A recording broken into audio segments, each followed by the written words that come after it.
Have you ever opened the wine list, seen two bottles from the same producer, but one vintage is $100 more expensive than the other, and thought, is that really worth it, or it's just marketing? Today, I'll show you how to tell if a vintage is actually good or not, and why sometimes the year on the label matters more than the name of the wine itself.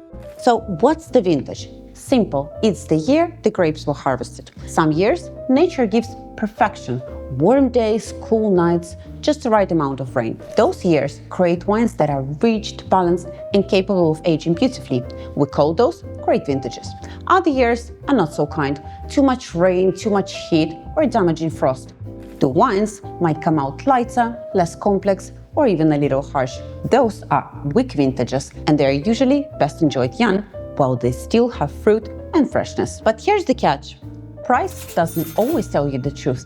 Even in bad year, producers often keep prices steady to protect their brand. Distributors are forced to buy both the good and the bad vintages to keep their allocations. So that weak year can still appear on a list almost as expensive as the great one. Let's take Bordeaux as an example. Chateau Margaux 2010 is considered one of the all-time great vintages. Powerful structure, ripe fruit, balance, and the potential to age for decades. Compare that with Chateau Margaux 2013. Same estate, same label, but 2013 was rainy, difficult year.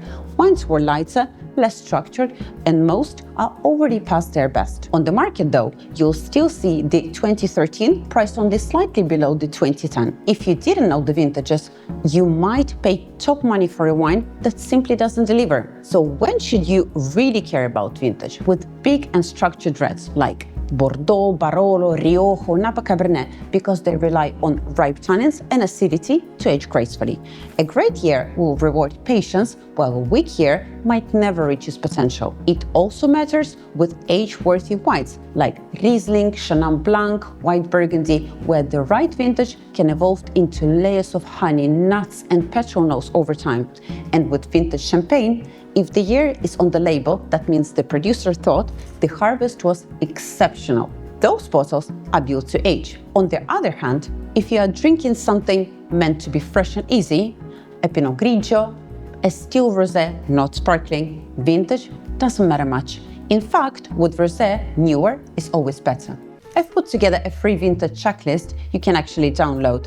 Keep it on your phone, and next time you are looking at a wine list or a bottle in the shop, you can instantly check if that year was good, bad, or legendary. It's your shortcut to never overpaying a weak vintage. The link is below.